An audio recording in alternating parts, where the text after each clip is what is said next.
Some stars of a popular auction show took a break at Chioli and never returned to your screens.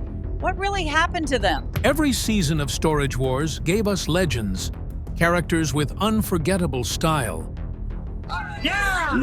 wild catchphrases, and jaw-dropping finds. Oh my God. Look at that, dude. But not everyone stayed in the game. Over time, some of the most memorable faces disappeared, leaving fans asking, where did they go and why? Today, we're diving into the stories of those stars who vanished from the spotlight. And trust me, the truth behind their exits will shock you. Number 10. Barry Weiss. Barry Weiss was never the richest guy in the auction room, and he definitely wasn't the toughest. What made him stand out were those skeleton gloves, his flashy classic cars, Everybody thinks I've got hundreds of cars, but I don't, even though I wish I did. and his obsession with digging up strange, cool treasures just for the story behind them.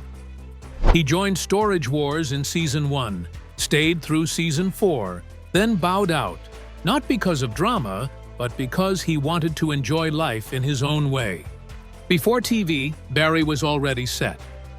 He and his brother spent about 20 years running a wholesale produce business before Barry retired. By the time his friend Tom Beers, the creator of Storage Wars, invited him onto the show, Barry didn't need the money.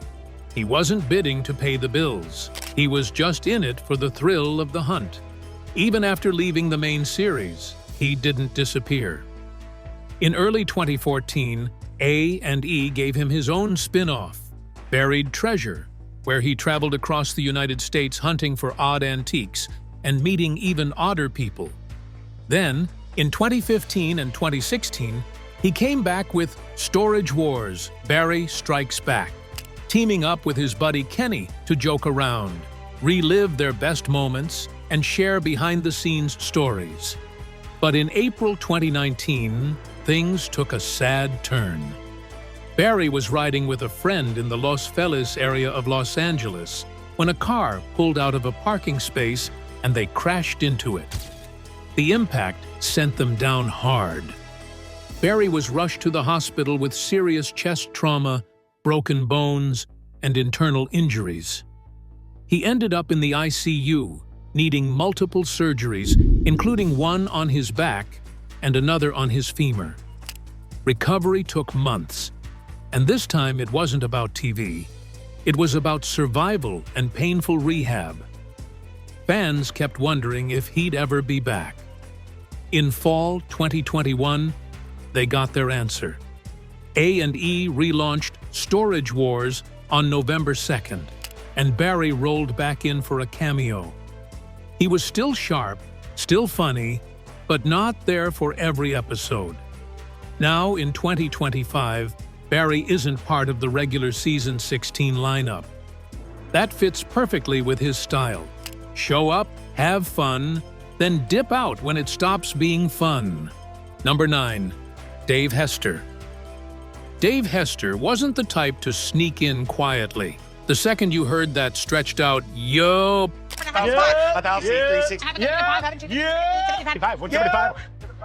echo through the room, you knew the battle for a locker had just turned serious. He didn't waste time with chit-chat or fake smiles. He was there to outbid everyone and walk away the winner. That one word, you, became more than a catchphrase. It turned into a full-blown brand, plastered on hats, shirts, and anything fans would buy. Off-screen, Dave was still knee-deep in the auction grind. He ran Dave Hester Auctioneer all over Southern California, handling storage sales, estate cleanouts, and moving auctions across Orange County and Los Angeles. To him, auctions weren't some reality TV stunt. It was real business, and he lived it every day. But by the end of 2012, things blew up. Dave accused producers of salting lockers, basically slipping in wild treasures like Elvis Presley death newspapers, or even a BMW Mini just to fire up the drama. He called them out, and not long after, he was cut loose. That's when he fired back with a lawsuit against A&E and Original Productions, claiming wrongful termination and more. The fight dragged through court. In March of 2013, a judge tossed some of his claims and even ordered him to pay fees. But by September, the court ruled his wrongful termination case could go forward. By mid-2014, the dust settled with a private deal, though nobody knows the final number. And then came the classic twist. Dave stormed back on air. On August 12, 2014, he returned with an episode titled "The Man in Black is Back in Black." A follow-up episode, "The Return of the Mogul's Return," sealed it. He was back in the wars, yelling, "Yup!" like he'd never left. But in late 2018, life hit harder than any rival bidder. Dave woke up one morning gasping for air and rushed to the hospital. Doctors said he'd suffered a hemorrhagic stroke tied to severe sleep apnea and high blood pressure. Tests showed his breathing stopped over 100 times an hour in his sleep. He ended up in the ICU, and the road back was brutal. Months of rehab, relearning how to walk, and trying to rebuild his strength. After that, Dave slowed down. The man who once lunged at every single bid now picked his spots carefully. But he didn't disappear. In 2025, TMZ confirmed his return in Season 16 of Storage Wars. Same hat, same attitude, same drawn-out, "Yup!" Yeah. and the same annoyed looks from his old rivals. And here's the thing. Yup wasn't just noise. Years earlier, Dave even battled singer Trey Songz in court over who had the right to use it. Only Dave could turn one word into a full-on legal war. Number 8. Darrell Sheets. Darrell Sheets couldn't blend into the background. He came into every auction with his voice booming, confidence high, Holy yeah, Western scene! and no fear of risking a pile of cash on a gut feeling. That fearless attitude is why the other buyers and fans started calling him the Gambler. He didn't play it safe. He was all in, every time. And the gamble that cemented his name is still talked about today.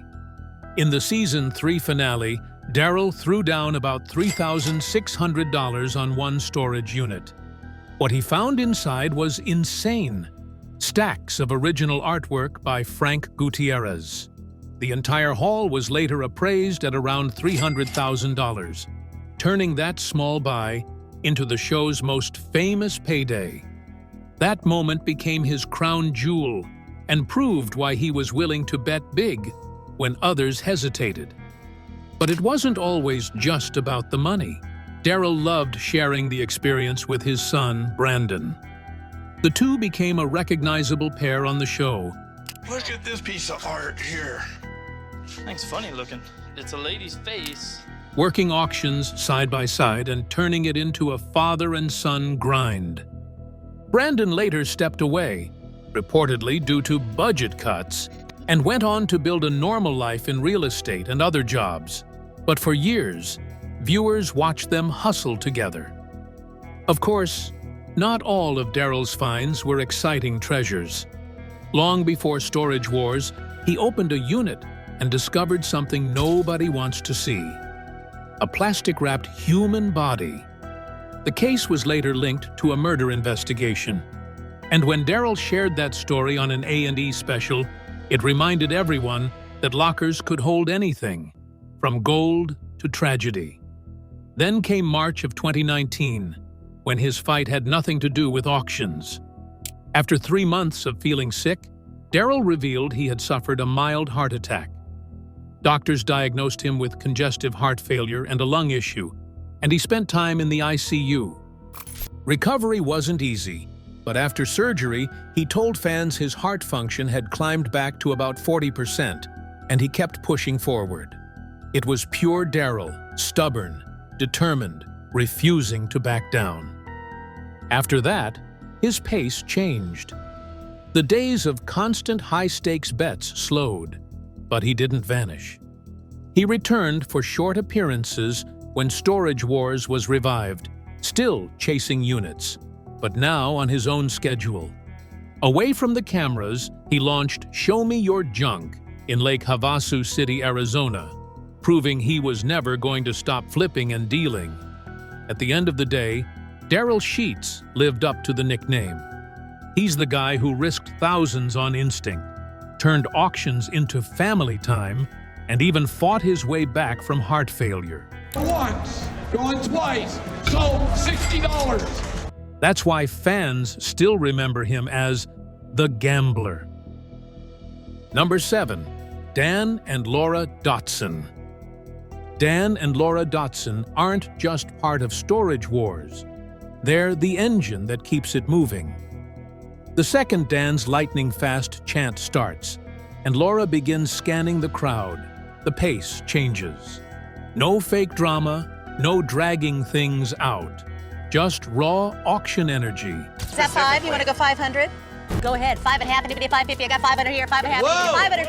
$550. One unit after another, sold and gone. They've been at it forever. Dan kicked off American Auctioneers back in 1983, and after he met Laura in 1996, she jumped in as his partner. By the time Storage Wars hit TV in 2010, they were already a smooth, well-oiled team. Dan running the mic, Laura spotting and keeping everything tight on the floor. Dan's speed didn't come out of nowhere. I've got 200, 200, happen to be 250 now. I've been an auctioneer for 35 years. He learned the auctioneer chant from his grandfather as a kid, and by his teenage years, he was already calling furniture auctions across Southern California. That's why his rhythm feels effortless. Laura's voice cuts cleaner and steadier, and when you stack her style against Dan's rapid-fire blur, it just clicks. Together, their sound became as recognizable to fans as the lockers themselves. But in 2014, everything almost ended. Dan woke up one morning with double vision, stumbled to the shower, and collapsed. He went down and he turned green, to blue. It's just crazy and like ash and gray and my... Laura jumped in, called 911. You did absolutely the right thing to call 911 right away. And started CPR until the ambulance arrived. Doctors found not one, but 2 brain aneurysms, one behind his eye and another in his neck, the size of an apricot. They told Laura the odds were grim, giving him only a 4 to 20% chance of surviving. He went straight into emergency surgery in Palm Springs and ended up in the ICU. Fans feared the worst, but Dan made it. His blood pressure came back under control, he had no paralysis, and he shocked everyone by waking up determined to change. He's gonna survive this. I believe in it. I just know it in my heart. Right then, he quit smoking and started the climb back through recovery. Laura told fans the surgery was difficult, but little by little, he pulled through, and eventually he was right back at the auction block. By 2018, the Dotsons were tied to one of the craziest finds in storage auction history. A buyer picked up a unit for $500, cracked open a safe inside, and discovered $7.5 million in cash. After lawyers stepped in, the buyer returned it, but walked away with $1.2 million. Only the Dotsons could casually tell that story like it was just another day at work. Today, they're still running American Auctioneers, plus their online site storageauctions.net. And now, the family torch is being passed down. By season 16 in 2025, their son Garrett started appearing alongside them, keeping the Dotson name tied to the business. Number 6. Brandi Passante and Jarrod Schultz. Brandi Passante and Jarrod Schultz were never the quiet ones blending into the crowd. They were fire and gasoline, the unpredictable pair everyone called the Young Guns. Jarrod was the guy who loved to push bids higher just for the thrill, while Brandi was the voice of reason, checking the math and reining him in. When they first showed up in Season 1, they were running Now and Then second-hand store in Orange, California. For a stretch, they even tried running a second shop in Long Beach, but it bled money and shut down in 2014. Not long after, even the Orange shop closed, marking the end of their storefront run.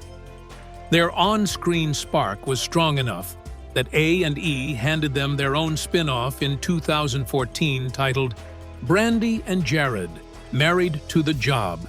It kicked off on August 12th and ran for 8 episodes. The title made it sound like a marriage story, but here's the kicker.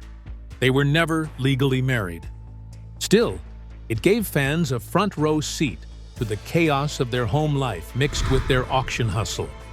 But the real shakeup came in 2018. After filming Season 12, the two split.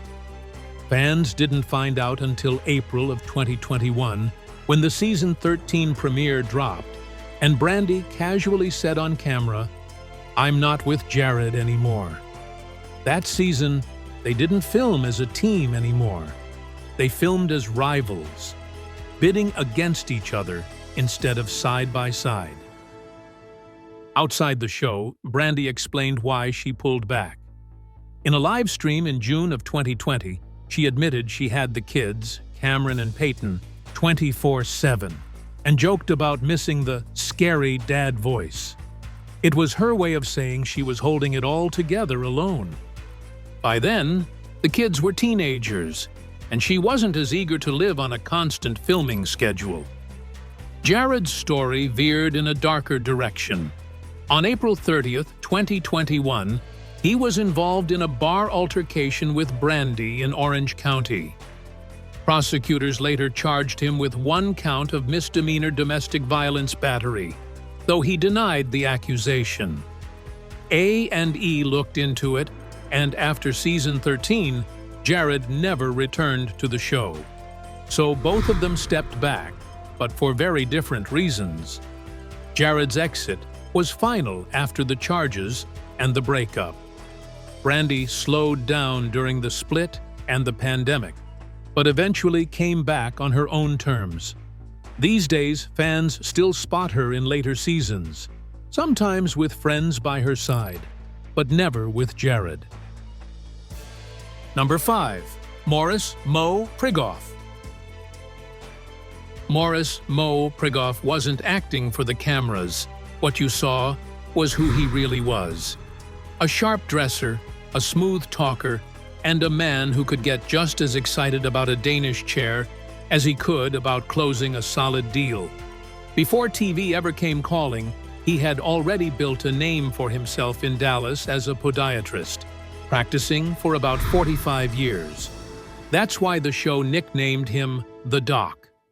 Patients remembered him for his straight talk, his humor, and the way he filled a room, standing about 6 feet 2 inches tall with a presence you couldn't miss. The metal bed's cool. I like the glass if there's no chips. On Storage Wars, Texas, Mo wasn't chasing junk. He had an eye for modern pieces, Danish chairs, mid-century lamps, stylish art, things that turned into gallery finds. Off-camera, he ran his own gallery, River Regency Modern, in Dallas. That store came after a decade of selling from booths around the city, and it wasn't some TV setup. Local magazines covered it, and A&E leaned into his love for what he always called fabulous design. From the very first season, Mo was hard to forget. He had the bright jackets, the quick one-liners, and the confidence of a man who knew exactly what he wanted. While others chased volume, Mo chased style. But by Season 3, he started easing back. He appeared in fewer episodes, and when the show wrapped in 2014, that was his full stop. His energy shifted back into real life and into his gallery. a clear sign he was ready to step away from the cameras. His larger-than-life personality was backed up by decades of experience. He wasn't just a doctor and dealer. He supported charities like March of Dimes and the American Heart Association, and he stayed active in professional groups. When he wasn't treating patients, he was filling his gallery with pieces that could transform a plain room into something unforgettable. Fans loved him because he made auctions feel fun. That mix of humor and class made him one of the standout stars of the Texas cast, even when the lockers weren't hiding much. But his toughest battle came later. For about 6 years, Mo lived with a serious illness, cared for at home by his wife, Michela, his wife for life. On March 4, 2021, he passed away at 78. His family confirmed it, and the podiatry world honored him not just as a doctor, but as someone who brought joy, class, and energy to everyone who crossed his path. Number 4. Mark Balelo. Mark Balelo stormed into Storage Wars with the kind of energy you couldn't ignore. Flashy suits, giant rolls of cash, and that swagger that earned him the nickname Rico Suave. He wasn't one of the main buyers, but whenever he showed up between seasons 2 and 4, you knew things were about to get loud. He popped up in 3 episodes of season 2, 5 in season 3, and 3 in season 4, which were filmed not long before his death. Off TV, Balelo was busy running a real business. He owned Balelo, Inc., a liquidation and auction company based in Simi Valley, California. His warehouse at 4486 Runway Street was the hub where he held sales and stored everything he pulled from lockers across Southern California. He wasn't just showing off on TV. This was his day-to-day hustle. He also landed in the middle of one of the craziest storage stories ever. Back in 2011, Nicolas Cage's stolen Action Comics #1, worth over $1 million, turned up in a San Fernando Valley locker.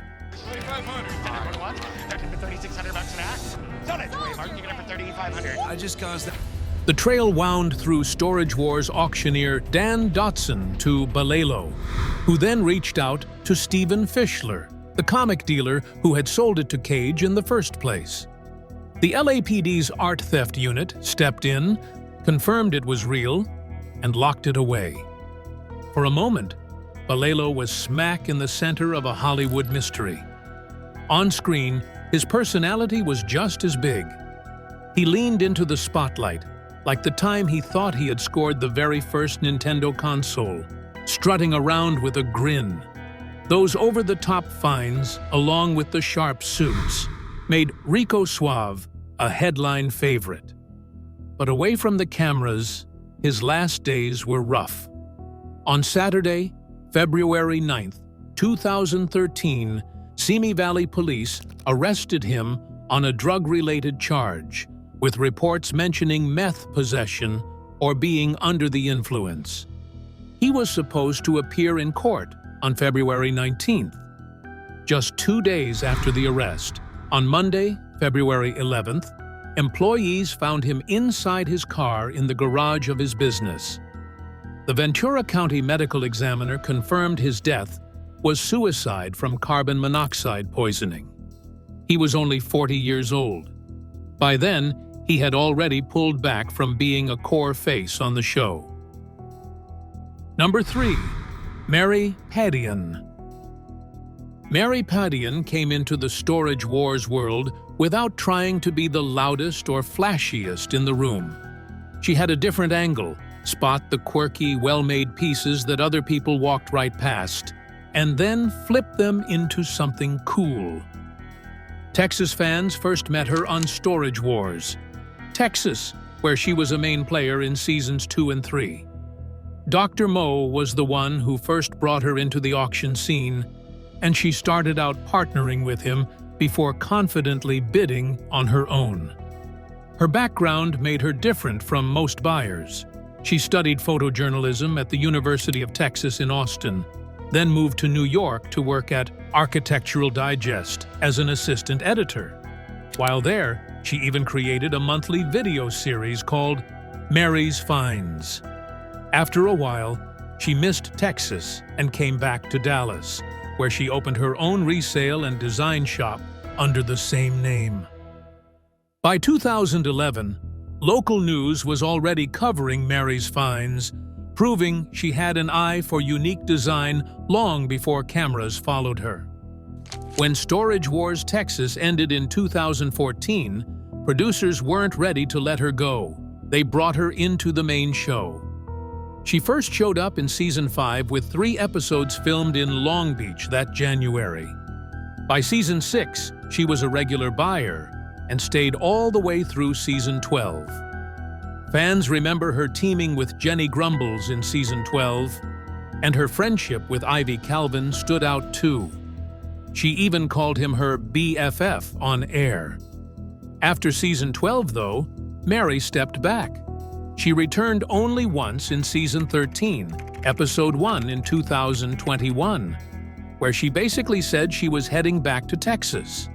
She just chose to focus on her own life and business instead of non-stop filming. Mary's Finds is still going, but now it's mainly online. Yelp lists the Dallas store as closed, but her website stays updated with new drops, videos, and merch.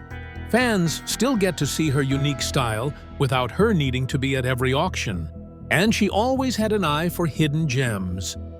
On Storage Wars Texas, she once picked up an antique candle mold that later got valued at about $1,400 after nearly being dumped for $50.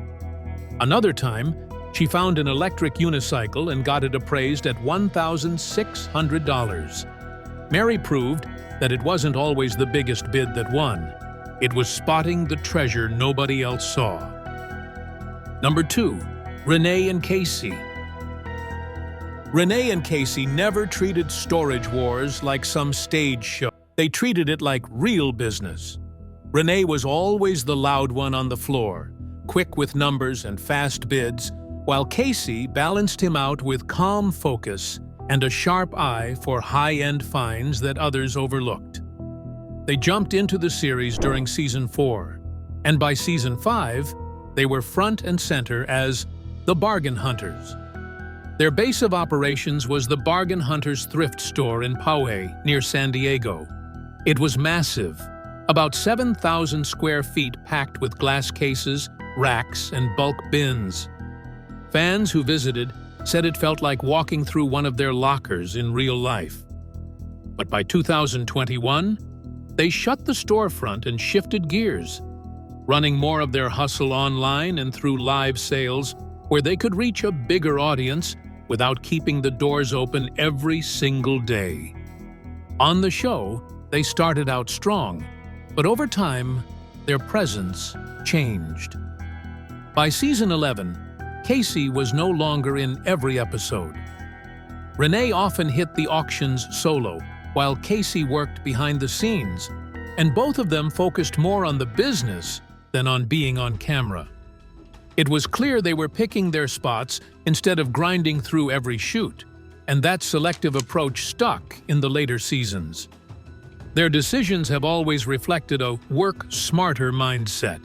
In 2020, a Los Angeles locker held personal Kobe Bryant memorabilia.